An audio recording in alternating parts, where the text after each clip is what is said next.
What is up, YouTube people? Eric here with Team Badman, welcoming you back to another edition of Table Talk, where we discuss the cards and nothing but. And today, I am joined by a special guest with me. You guys all know him, you guys love him. I'm here with Mr. Waffles. How you doing, man? What's up? How you doing? What's up, buddy? How's everything? Good to see you. Glad you can visit New York. Yeah, I'm excited. For those guys who don't know, I am here in New York for the week, visiting with Waffles. We're just hanging out, checking out the town, and just getting out of Indiana for a week. It's really nice, it's refreshing, and we get the opportunity to do videos like this, and I think this one is really good. I feel so too. I think it's like really important. I think it's something that we both kind of agree on. I also feel it's something that a lot of people in the community also agree on to some extent, just about we're going to be talking about the aesthetics of the card game, or just to see how it really like impacts the game as a whole. Exactly. So for the viewers at home who don't necessarily know what we might be talking about, what do you mean by aesthetics with the card game? I mean like the look and the feel of the card. So if you ever, again, for a first timer, if you were like you see Dragon Ball Z, you might think, okay, it's cool because it's Dragon Ball Z, I know that, but then at the same time, if you're looking at the cards, you might think, oh, there's nothing really special, or this looks like really weird, or why, this logo's over here and this is over there. It might be really confusing for new players and stuff like that. Also, it's just good to also take pride in the card game that you play, and it's good to know that certain cards that you have, like, this looks really cool, and it's like, oh man, this is really awesome, especially if you like pull it in a pack. So we're just gonna be talking mainly about like the looks and the feel, which is all the aesthetics of the card games and cards in itself.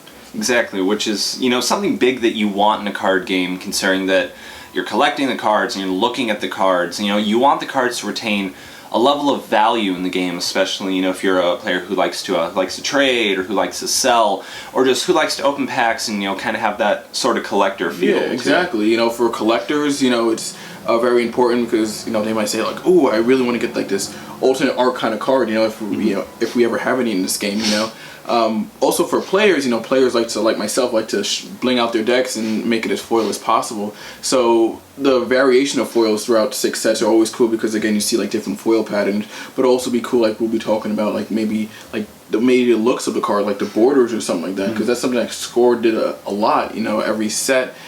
Each theme had like a certain template that it kind of followed, and it looked really cool, for the most part. So, we're definitely going to be diving into that. Exactly, and we can always make comparisons between the old game and the new game, and we will be doing some of that. For the most part, we want to keep it focused just to Pansy, and how considering that the game is still going, and it's likely to be going for a little while here. But I know one thing, especially when Set 4, when Evolution came out, that polarized a lot of players was the look of the cards. And if you go back and you look at sets 1 through 3, you had a very, very consistent feel to everything. Your masteries were, all horizontal, and that was the only card that was actually horizontal. So your drills were all vertical, your setups were all vertical, your MPs, if they were from the starter decks, they had full art, and the full art looked just great. Yeah. And then when Evolution came out, it kind of changed, I don't know if I'm going to say for the worse, but it wasn't necessarily for the better, because you've got, the layout changes. You had drills and setups got changed from vertical to horizontal, and, the template on it changed, the text that they used changed on it, one of the biggest nags I know was they changed how Endurance appeared. As opposed to appearing in the text box, it appeared as, a little circle, which it still does. But there wasn't a whole lot of consistency with where it appeared. It might appear up in the corner in one card, it might appear, in the bottom corner another, it might appear next to the text, and it was just really kind of messy. Yeah, I agree, and Set 4, for a lot of players, definitely turned off a lot of players, me included. Like, I was actually going to quit because of that, just because again, people don't really take into account of the looks of the cards do matter. Sure, it's about like the playing a game sometimes, or whatever the case may be, but at the same time, as you can see, that Panini is not just writing like red energy blasts and just drawing scribbles. Because if art didn't matter, they wouldn't even have any pictures. You would just have scribbles and stick figures. But clearly art does matter. Clearly people sort out the alternate art Gen Con cards, like the blue betrayals, the red shoulder grabs, and stuff like that, because of the art, not because of the text. It's because the art, it's like, oh, this is a really cool take on what we've seen before. And players like that, like the Black Decoration promos, the Black Power Up promos, the Black Search Technique, all those look cool alternate art because the art gave you like a really cool look and a really cool twist in the card that we all known and seen before. Same thing with the stare down promo, looks really cool, right? So things like that, with set 4, they kind of just twisted it all the way around for no apparent reason. And I, even though I guess they, kind of tweaked it since then, I felt it being a starter set really perplexed a lot of players, because it's like all introduction to all new MPs with masteries and everything like that, and then it's your chance again to really get new players into it, and then you have all these misprints, just like a couple steps backwards, and I just for me again it turned me off, and probably a lot of others as well. Yeah, it was definitely something that I think turned off a lot of the players who'd been around since the beginning of the game, or maybe since Score. And I can see where Panini might be going with it. They want to, create something a little bit more consistent, especially try to pull in new players with the new starter decks that are, playable right out of the box. And, trying to just create a little bit different of a pattern, something that, appeared very consistent across the board. But the change from sets 1-3 into set 4 were just, it was such just a big shift out of nowhere that wasn't really explained. And, if there had been a little bit more, I think, quality control on it, and there was a little more consistency across some of the details, it wouldn't have been anywhere near as much of an issue. But, as we know, it was, this huge issue with the templates and whatnot, and, it's gotten better now. The sets have kind of cleaned up a little bit, but, I think there's still a lot of template-related issues, especially with rarer qualities of cards. Yeah, I agree. Going back to just a little quick tidbit on the set 4, like they had like the whole like blue bar of death. It was just like this high saturated blue that was on all the cards, and it just clashed with all the colors. And if you look at sets 1, 2, and 3, they use like nice gradient, nice shades of like different kind of shades and stuff. If you look at whatever style that you were playing, whether it be red, blue, sand, or whatever, the where it has like physical combat, energy combat, or event, it matched the color of the style, which brought unity to it. And then all of a sudden you have this whole blue bar of death, and it just looked atrocious. Now in set 5 we have the black one, but again it's just so kind of bland, because it's just a straight black kind of bar. I feel like they could add some more pizzazz or some kind of feel or look to it to make it look like something cool, because everything's kind of, I feel right now after set 4 was just kind of like flat in terms of the colors and everything. Everything that I feel is very flat. And we were saying about like the rarities and stuff like that. Promos, high rarity cards I feel in this game don't really reflect that. You look at the blue betrayals, you look at the shoulder grabs. They might have the foiling pattern of whatever set that they're in or whatever, but they don't feel or look like promos. If you look at Score Z, when you saw a promo, like you knew this was a promo. It had either some kind of flair, or something to really indicate that it was a promo. Yeah. I mean, in this game, you've got, I guess, the extent of, the card number and whatnot. You do have, P8 or P19 or whatever it is. So, of course, it's a promo. You see the 2 stars. You see the alternate art. But then, I agree. They don't necessarily feel like promos as much as they do, kind of attempts to maybe bring light to different cards and just, kind of get something out there. Exactly. And it feels that way with... not just the promos as well, but sometimes feels that way with the ultra rares or the dragon rares, especially, which is I think a little bit big of an issue with the game right now in regards to the way that promos and ultra rares and the dragon rares feel, because they follow the exact same template as all the other cards. Now, promos, I can see that, because a lot of them are going to be alternate art reprints and whatnot. They're trying to not do, the exclusive promos or the subsets or anything. And that makes sense, because you don't want it to become, harder for casual players to get, or money grabs or anything like that. But when when you pull an ultra rare or you pull a dragon rare, it's just, it looks like another card, but it's got foiling on it, it's got the 6 or the 7 stars. Whereas, if you look back at the Score game, you could tell that they were ultra rares. You looked at a card like Earth Spirit Bomb or something like that, and you knew that was an ultra rare. With the 7 stars, if you look back in Score and you look at especially if you look at GT and you look at a lot of the World's cards, they're like Super Android 17's Key Focus, or you look at Let the Games Begin, or even Ultimate Champion.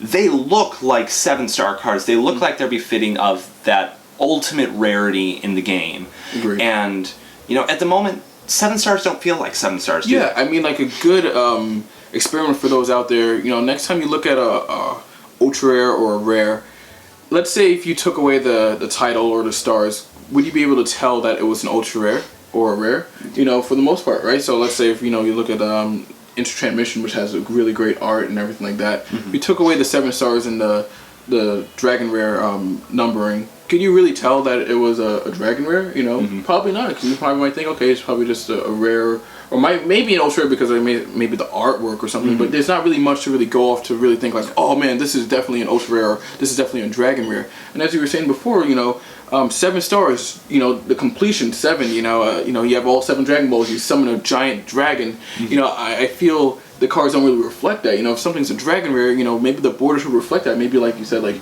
maybe a gold Shenron, around the border or something like that. Something to really, feel like, okay, you have rare and then ultra rare. It's almost like it's the card types are almost evolving. So you have rare and then you have ultra rare and then you have Dragon Rare. Like the stage 3 or something like that. You really want to kind of show that the progression. Okay, this is not a rare because it's an ultra rare, so we have to make it different from a rare. And this is a Dragon Rare, so we have to make it different from an ultra rare and a rare. But I feel like in the game we don't really have that. No, it doesn't really feel like that, at least to me, especially when you consider that Dragon Rares aren't they're not Worlds promos, they're not top cut promos or anything like that, but they're just in packs. They're things that you can pull, and the pull rates on them have been really, really high when you considered perfection. And if you didn't pull an ultra rare, you pulled a Dragon Rare, which made it extremely easy to do. I know, I've gone to Target to get packs for, and Blister's kind of notorious for having really, really good pulls in them, and I pulled Dragon Rares extremely easily from those. Instant Transmission has basically the same pull rates in ultra rare, and from an aesthetic standpoint, you want the Dragon Rare to feel special. You want to feel like this warrants that 7-star spot. I mean, if you looked at the old cards, and of course I don't want it to be the case in this game as it was with Score, but you look at the 7 stars, they were Worlds promos, they were special top cuts. You had something like Namekian Strike, which was, for a long time Judge only. And, you want it to feel like it actually matters. And right now, I don't really think there's any distinction between 6 stars and 7 stars. It's just kind of a fancy way of adding another, type of nomenclature to it, and, make you feel a little more special when you pull it, when it's, just the exact same as an ultra rare. Exactly. Like, I'm trying to think, like, what does Dragon Rare even mean? There's nothing Dragon Rare about the Dragon Rare, because you said, first of all, already has the same pull rate as an ultra rare, so it's not like it's harder to get and make you feel like you have a Dragon Rare. Plus, the artwork, again, doesn't reflect that as well. So really, what is a Dragon Rare? Like, what was the purpose of them? Again, I really don't know. I mean, that's a question for you guys. If you guys can give us an answer, like, what is the whole purpose of a Dragon Rare if it doesn't really look like one, even doesn't feel like one in terms of like the pull rate to be like, oh, I pulled a Dragon Rare. I mean, again, it's just probably, I think it's just like ultra rare version 2.0 for the most part. It basically feels like it. I mean, that could change in the future if Panini decides to make this year's Worlds promo 7 stars, or make like exclusive promos or something like that eventually become 7 stars. That makes sense, but for right now, I just don't see a difference. Yeah, and like we were talking about before, like the 7 stars and everything like that, even the star numbers for the cards, like 1 star being common and stuff like that, they don't even really reflect, a certain order. I feel like they were all like kind of mismatched, because I remember we were talking about that before, where you have some promos that are 6 stars, certain promos that are 2 stars, You want to elaborate on that a bit? Ed, when it comes to the promos, I feel like they had at least some kind of idea, because for the most part, the numbering scheme is 2 stars, and 2 stars has always been the promos. Everyone's known that. The only real exceptions for a while were the 4-star promos, which were the ones that came out of San Diego Comic-Con. Of course, those were the Goku, Vegeta, Gohan, all those alt arts. And then the Super Saiyan God Goku, because, the game was just coming back. They, had that starter field. They still have the full art look. So the 4 stars made sense. But then the, Worlds qualifier events came, Gen Con, Toronto, and whatnot. And then their promos got 6 stars for ultra rares. And they were just reprints with the, set 3 foiling, and granted, they looked really good. I think, just about all of those 6-star promos look better than their regular counterparts, but like, why isn't there consistent naming in that regard? Why do I have 2-star promos in my deck, and then 6-star promos, and maybe my MP is a 4-star promo? It just, I don't get it. There's no consistency. Yeah, and we're going down the list, and, we were saying that, like you said, 1 star would be common, 2 would be promos regardless of, whatever promo, 3 would be uncommon, 4 would be starter deck cards, whatever they may be, 5 would be rare, 6 would be ultra rare, and 7 would be dragon rare. Simple as that. I don't know why, again, like you said, the whole mismatch between all these promos being 6-star, 2-star, 4-star, like, something consistent, and players do look at that and they do see that because they might think, wait, is this a promo or is this, even though it says P, it's a promo, but like then it should just be 2-star if that's the case. Yeah, it should be reflected. It should feel like a promo, not just what? Yeah, what is this? I guess we'll put 6 stars on it, even though that's the ultra rare in this spot. I don't know, So that's something that I feel like they can definitely work on and improve more and stuff like that. Another thing we're also discussing about, and it's for some reason the name. Again, we're talking about aesthetics, the look and the feel. I feel like Panini or whoever is in charge of all this stuff. It's definitely not the developers, I think, for sure. But the titles that each MP is kind of given, I feel like there is very lackadaisical, very lazy on whoever's part controls that.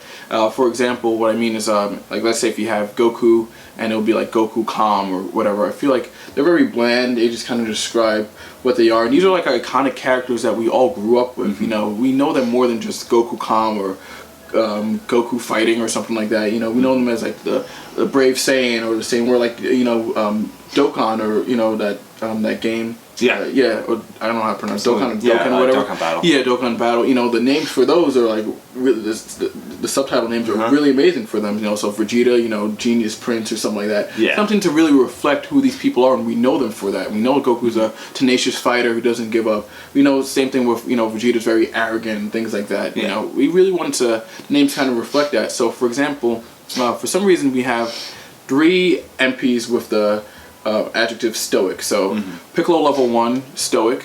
We also have, I think, Android, 3 or 4, one of those levels. I think it was 19 level 4. Yeah, 19 I think was stoic. Yeah, 19 level 4, something like that was stoic. And then Android 14 is also stoic. Yeah. So you have 3 MPs, and you're telling me you can't create like a different name, to describe, or a different title to describe these MPs. I feel like it's very lazy, and that's something that again, it might not matter to them, but it does matter to us because you just think like, okay, they're putting definitely no effort into even naming these cards, just stoic. When in doubt, stoic. Yeah. It shouldn't be like that. It should be, why? Piccolo, the fearless Namekian or something like that. Yeah. Really describe these players, and also you were also talking about like the image, like let the artwork also reflect the personality. A lot of times you'll have, like we were talking about, like Cooler level like 3 and 4, like level 4 Overlord didn't really seem like he was an Overlord, or level 3 Menace. He was just there standing. It wasn't something like he was doing anything menaceful, or if that's a word. But you know what I mean. So it's stuff like that where I feel like the title should always also reflect based on the artwork and what the character is doing. Exactly. So for the most part, we've talked about the aesthetics that we don't like, the components that feel out of place, especially compared to prior sets or maybe to other games and whatnot. And I know you and I have discussed some things that we've noticed that the Panini game, hasn't been doing that, the score game kind of did, and that other card games do. And, I don't like comparing the Panini game to others, but, when you look at larger scale games, when you look at, Magic the Gathering, you look at Yu-Gi-Oh! Or even something like Cardfight Vanguard, those are games that are doing, some of these aesthetic points, and they're pleasing and they're very interesting. They're things that Panini hasn't done that could actually be really, really worthwhile. Yeah, agreed. Again, Magic, if any of those who play can know about the full art lands. Even certain cards are full art. I think that like not Blightning, but another card. I think it's Blightning actually, but it's like it's a you know a card that just has an awesome like lightning bolt and stuff like that. It looks really cool. It's full art. Yu-Gi-Oh! I'm not sure if they actually have some full art, but they again have different foiling patterns like secret rare, ghost rare, gold rare, yada yada yada. They have a lot of other like rarities to really keep you interested. So like if you don't want this card in this kind of rarity, you have the option to get in this kind of rarity. Whereas Panini is just one rarity flat, whether it be ultra rare, dragon rare, common, uncommon, so on and so forth. Vanguard, again, they also do a lot of full art stuff, which is really cool. They also do this really cool like gold lettering thing. I think it's pretty much for all the Bushiroad games. Buddy Fight, even though it's not as big, one thing I do commend them on is the foiling patterns and the way certain like buddy rares look and all this other kind of stuff. So I think that's something that Panini can really do to further embellish this game, to really just go out to their boundaries and really just make some more full art cards. A lot of you guys might know I hate setups, vertical setups and horizontal setups and drills. But there's a reason for it, and it's not also just for the look, but spacing wise, I feel like they also take more space, but for the look, it doesn't really feel like a setup or drill to me. Like if you look at Saiyan Enraged, you have that nice full picture of Gohan like screaming, that looks very intense. Can imagine that full art. Same thing with Saiyan Menace or Heroic Plan or even Visage full art. That would look really cool. But I feel the horizontal drills and setups really condense the image and kind of take away from the intensity of the picture. Again, if they did it like how the masteries are, as you can see, if you look at the masteries, which are horizontal, perfect example, they're more expansive, they're bigger picture, they use more of the space of the card. I feel a lot of the space on the horizontal setups and drills have like this little leftover space, a huge chunk of space actually, where it says like drill and it has like all the licensing information on. It's just very weird, and I feel like it just takes up way too much space. So next time if you guys look at like a blue biting drill, vertical versus horizontal, you'll see what I'm talking about. And also when you open up packs, it's kind of annoying when you're scrolling through and then you have to turn a card to read it, because it's horizontal. It's just kind of like, okay, read this, what? Okay, I have to do this, and put it back, read. It's just, I wish it was just uniform, and what they had for the first 3 sets were really amazing. So that's something, again, Panini should definitely do, is full art cards, and you'll get that more in a vertical kind of card orientation as opposed to horizontal. Yeah, and there are a lot of other games do it really well. Pokemon is a fantastic example. You look at some of the full alternate art cards. You look at we mentioned Professor Sycamore and whatnot. If you look at some of the like the EX cards, the full art EXs, or the Mega Evolutions, or even the Break Evolutions. Yeah. Now that's a good way to use horizontal cards and utilize the space, because you get the full image. You still get the feel. Granted, there may be less text on them, but they get rid of the text box area. They get rid of all the side components, and it still feels like a full card. Yeah. And you look at like you mentioned, Card Fight Vanguard, and it's even more, I think, interesting there, because it's just like Yu-Gi-Oh! In that you see the set, you buy a box, you buy a pack or something, and the card that the whole set is based around is on there. So like Sovereign Star Dragon, for example, you see it and you see the image of the card and you're like, ooh, I wonder if I could get that. And then if you pull one, it is that art. Yu-Gi-Oh! Had that for a really long time, and they still do. And that's one thing that Dragon Ball Z doesn't do, is the cover art on the boxes isn't tied to any one card in particular. On the packs, they're all different layouts and whatnot, but they're not reflective of any card in there. I think that's totally okay. You can do that, but it would still be kind of an interesting incentive to players to see full art cards and see them done well. I mean, it's not that Panini hasn't already been doing full art cards as it is. You look at the Set 1 starters, and a lot of the MPs in there had very full, very card sprawling art. You look at Piccolo Combat Stance, that's art that took up almost the full card, but it looks fantastic, and it still does. You look at Goku's level 4 when he's Super Saiyan, he's doing the whole charge up thing, and it covers the whole card and it looks amazing. Even Super Saiyan God looks great, because you can tell he feels like a big, powerful Super Saiyan God kind of character, and it feels like they had something really good going with that. But then when Evolution dropped, they just kind of isolated MP images, this one little space, and they're now just, there's a lot of negative space there. You look at, Trunks is level 1, or you look at Goku's level 4, and it feels like there's so much more space that could have been utilized on the card that just wasn't. Yeah, agreed. Like you said, a lot of negative space, like Trunks level 3, you see how small the images, as opposed to making them full art, they just confined them in the space that they were in, and it looked just really lame, and you couldn't really do much because of how small the picture is, so I think they should just probably make all MPs at this point just full art, to be honest with you. I mean, think about it, you can only really use one MP, and same thing with the allies, whether it be personalities or whatever the case may be, so might as well just make them all like full art, there's no reason right now not to, because you can only play one cooler set 1 through 4, same thing with any other MP and ally, so. Yes, I mean, you want them to look good because you're going to be looking at them the entire game. I mean, that's with any aesthetic in the game. So while we're discussing other games like Yu-Gi-Oh! And Cardfight Vanguard and whatnot, one thing that I've noticed about those games as well is when it comes to higher rarity cards, they look and they feel like they're, just really rare and valuable cards. Like if you look at Yu-Gi-Oh! And you look at, a basic rare, it's got, silver text, over the name, so you can tell it's something different. Or, if you get an ultra rare, it's got gold text, got a foiling background. You've got secret rares which have their own different pattern, ghost rares and whatnot. And it feels like in Dragon Ball Z you just got non-foil and foil. Like rares, just the only way you can really tell is the whole 5-star thing, so they don't necessarily feel like rares. And as you already mentioned earlier, if you looked at the artwork, could you tell that it was rare? Could you tell it was ultra rare and whatnot? And I think, just as surface value, like for the rarity of the cards, they don't feel like they're that rarity. Yeah, exactly. I feel like there's a lot they can do. I know Score, they had like where they had the Score logo, that would be like highlighted, I guess, if it was like, limited or something like that. But they did some like little like quirks and stuff like that, even the flavor text was awesome.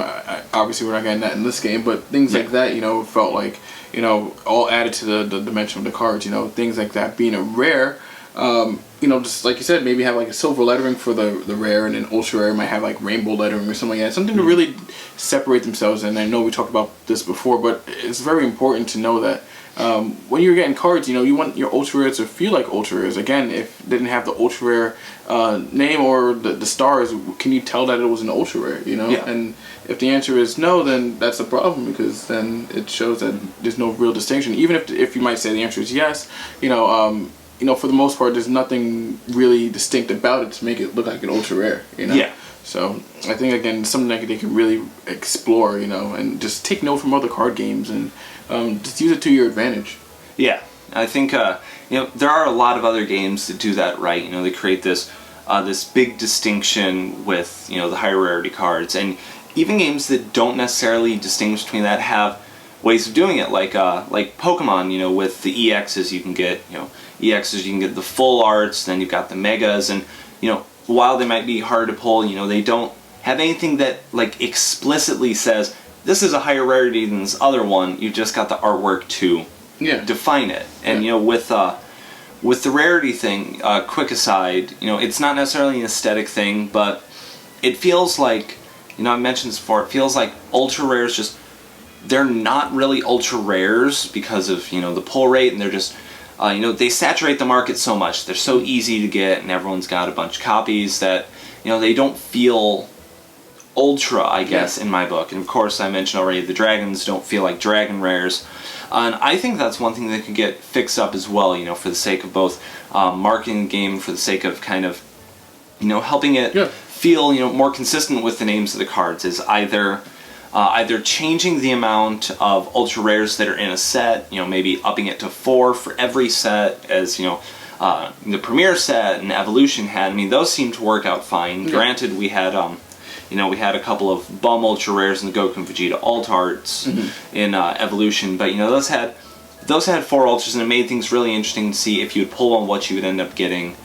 I would think either that or change the pull rate on ultra rares so they feel a little bit more exclusive. Like the 1 and 2 pull rate, especially with dragon rares inserted, makes it really, really easy to get just a bunch of these really rare cards, and after a while you just see the prices absolutely plummet on them because everybody's got them after a point, and it again, like I said, it doesn't need to be score. We don't need to go back to one ultra rare in a case or anything like that, but something a little bit harder to get for some of those cards. I agree, because you have like foil chokes are pretty much like more expensive than some ultra rares right now, and that's a rare, so exactly. It's just crazy how if anything, Sinister Choke should have been ultra rare, so it's things like that where again, we don't want this to be a money game at all, but again, like you want to have pride in certain rarities, hence why they're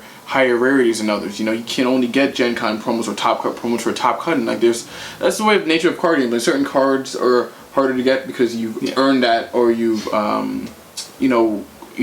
did really well at an event, but again, in this game with ultra rares, you want to feel that as well. I see a lot of like everyone has like a bunch of surprise attacks and unleash like up to wazoo, and again, we don't want to make a money game, but I think like you said, pull the change the rates a bit just to make it feel again like an ultra rare. So when you pull it, like it's really hard to get, like finding like a really hard Pokemon in Pokemon Go, and then you're excited when you catch it. Same thing with this. You want to be excited when you open. It's like, oh, ultra rare. Like you feel like more pride for having the card, and you feel like it was worth it, and see it being an ultra rare. Or exactly. I mean, you still feel that excitement when you pull a sphere, or you pull a Defiant Challenge or something like that, and that's something that could definitely be addressed. And there's a lot to dip into in regards to what could be possible ultra rares. Like you mentioned, Choke should have been ultra rare.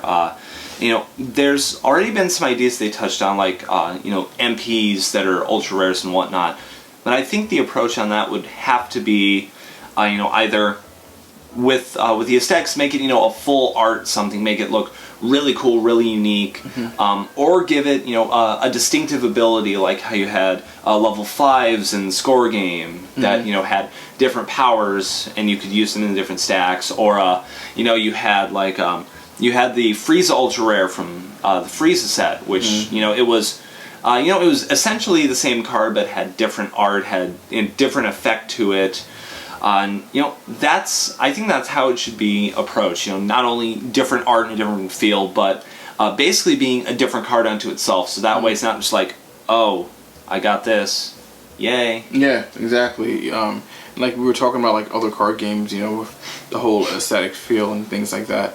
I think, we were also talking about other card games also have like different expansion sets, so they never just stick to Premier like a starter set and then like booster like movie or something like that. They do other things where they have like in Yu-Gi-Oh they have like the Gold Series thing. They have like all these like little extra like boosters. Like in Vanguard they do it a lot. In Buddy Fight they have a lot of like extra boosters and stuff like that. I think Panini can definitely take one from the books and have some kind of like expansion set, not so much like a booster set, but like a little expansion where it's like we were talking about, that's just maybe mastery, not no MPs, anything like that. It's just cards, just like 80 cards or something like that, and they, like you said, touched up on certain archetypes. I think that would be cool. Yeah, because there's a lot that hasn't been addressed yet in the game. When you consider Adept, and how Adept's got all this potential, but it doesn't feel like quite has the card pool yet, or Perceptive or Rampaging. There's a lot of ways you can do that and get some extra longevity out of those masteries. Yeah. And I think when you mentioned Yu-Gi-Oh's Gold Series, that could be a really good possibility, especially when you consider how set 1 is essentially out of print now, and eventually sets 2 and 3 and so on and so forth. I feel like that's something they could bring back, like the old Capsule Corp Power Pack. Maybe do just a few packs, like I don't know, 6-8 packs in a box. You pay like $30-$35 for or whatever, and they've just got a few cards, but they're reprints of valuable stuff, and you can maybe do some of the alt arts, like hey, you had the promo alt art Time and Stare Down and whatnot, and you could bring back spheres, you could bring back Visage, you could even include maybe a couple of exclusive ones that are like old gold art reprints or something like that. Maybe do an alt art red blocking hand with the old art, or an old black energy web with it. Yeah. But it's a very interesting possibility of them going back and addressing some of these older cards that are kind of out of print now and are still really in demand. And there's still ways that aesthetically you could make them interesting enough that players would want them without devaluing the other cards. Like with, again, since you're mentioning the gold series, that had the gold bordering on it and the gold text for everything, whatnot. It had a different foiling pattern. And you could do that for these. Doesn't necessarily need to be the alt art. We don't need to do another Black Enraged Assault, how, the Top Cut promos for the regionals, where the art in that evolution introduced the exact same art in the starter decks. Yeah. So, we don't need to do that with, like, the World Spheres, or with Blue Betrayal and Red Shoulder Grab and whatnot. So it can still be the same art, but a different foiling pattern would be nice. Maybe, maybe highlight the Dragon Ball in it and make that glow gold or something like that, or introduce a template change. There's a lot of possibilities. Yeah, and I feel like it's really easy to do from Panini, who specializes in sport cards and cards in general. So I would like to see more effort on them just to, make these cards come to life a little bit more, and really take one from the books again from other companies, Wizards, Pokemon Company or whatever, Bushiroad and all that stuff. So, I know we're also talking about like inserts and stuff like that. I was talking to Calvin McGrath, and we were kind of sharing our thoughts and stuff about this topic, and one cool thing that he mentioned was inserts, and I think that would be really cool. Again, when you open up a pack, it's not just open up some cards. It's also like, maybe this insert. I remember in Score they had like these little puzzle pieces that you can put together, like little things like that. I think that would be really cool. Again, that wouldn't probably take much effort at all, but Panini could really maybe do some like reward system for it. You enter a code. I know Pokemon does that a lot for the online game. Have a code to get packs or something like that. I think it would be really cool again just to see that, just because it makes opening packs more worthwhile and like something to really look forward to, other than just getting the cards. Because let's face it, if you pull a pack and you don't get an ultra rare or anything like that, or even like a foil, it's just like but at least if I can get like some insert, I can probably like redeem something, not even pack redemption, but just enter a code to do this or get a discount off that or something like that. Something to really reward the community and the people for supporting your product and buying your product. Yeah, like inserts would definitely be cool. It doesn't need to be anything super fancy, and I like the idea of redemption or code sent Panini or something like that. Kind of similar to how there was the old wrapper redemption in Score.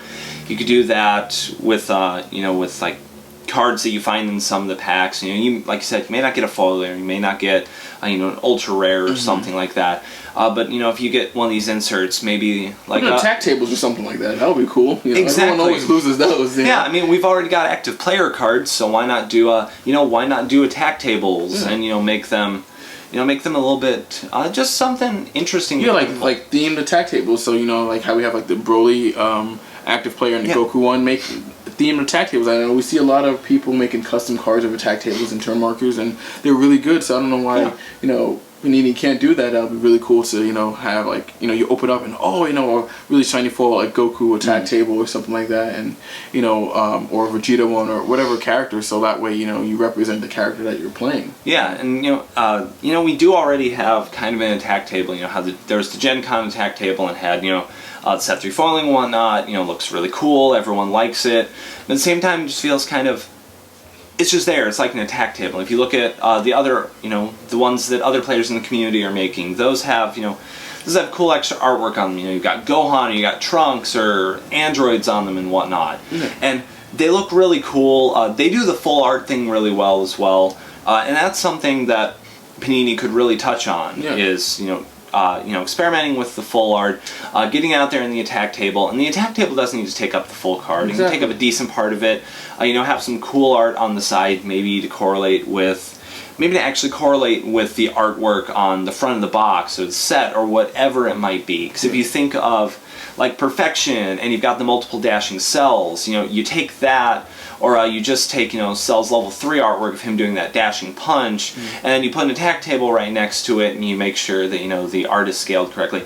And that looked great. Yeah. So there's a lot of really simple ways they can do it and kind of stretch themselves into that full art sort of world. And another thing that I just remembered, it's cool, like when you look at the Cell, you mentioned Cell, he had 2 different level 1s, the alternate art one and the regular one. And for some reason, they didn't do that for all the levels, so I was like, why is this level 1 it's kind of like Panini like would put their foot in the water or touch it and then just leave it at that and just kind of like, okay, we're touching the waters and then that's it. It's like things like that. It's like, okay, you have a good thing going. I like the alternate art cell. I thought it was really cool, and I was when the Perfection first came out, I was like, where's 2, 3, and 4? But there wasn't any. If you're already going to that extra length of making an alternate art level 1, why not just put in the extra effort to just do 2, 3, and 4? Because people like actually look out for that and kind of do with other MPs as well. Alternate art. So it's just things like that kind of question and have my head scratching, just thinking like, okay, you have something and you're doing something, but you either revert back to something completely your old ways or something completely different, or just not do it at all. So you make an alternate art card level 1, but don't do 2, 3, and 4. So it's just you don't fully execute what you're trying to do. So I feel like they always just step in there, but never going over the threshold when it comes to that artwork or whatever idea that they have. But I do give them credit for again the active player thing, which is cool, because then they're taking initiative, knowing that okay, this is part of the game. You need to know what an active player is. So I really hope that they can do that again with the attack table and like some other things of that nature. Yeah, I think that would be great. A way to get a little bit of extra fun goodies into the hands of some players. And I think there's a lot of experimentation they could do with that. A lot of ironing out those details. If some of the sets weren't released quite as fast as they are, and of course we've heard the argument a million times. Magic doesn't and whatnot. But at the same time, Magic kind of dictates their lore as they go. Pokemon doesn't tie themselves necessarily to direct storyline components of the show or the video games or anything. They've just got this pool of Pokemon they pull from. But Dragon Ball Z has a set canon, and there is a definitive endpoint that we will have for the Dragon Ball Z iteration of the game. And once we hit Kid Buu, that's basically it. So, when you consider, we were talking with Fashbinder last night, which is a video that we recorded, and Score did only last for 4 years or however long it was. If you kind of exclude GT there and whatnot, but it's there is a way that you get longevity out of the game, and I feel like especially with the experimentation of archetypes that we've got and all the ideas that Panini could implement, but I don't feel like they really give it the time to. I feel like 3-4 months is too quick of a turnaround, at least in my mind. You could do maybe 2 sets a year. You could do one right before regional season starts. That way you've got something new to experiment with throughout the season, really get a feel for how competitive players do it. And then after all that's done, after Worlds and whatnot, you can put out another set, which is going to kind of fill some time. It will help move the game along, keep it from being stagnant, without making it feel like there are way too many cards that don't get experimented with. And I know that's a big issue. You look at a lot of these cards and it's like, I don't know where to use them because I'm not going to use them in an actually competitive deck, and that's where a lot of players go to. Yeah, exactly. Again, like we were saying, even though I think there's a 3 or 4 month time span, I think, between each set, I still feel like it's a little bit too short, especially when we're going to get more MPs and more Masters. There's a lot of things that can be developed and can be unfolded when we try and mix and match certain combinations and stuff together to really see if something can happen with an MP that we might have never thought of. But it's I feel it's kind of hard to do that when you have I feel like, at least for me and Eric and I, a short time span between each set.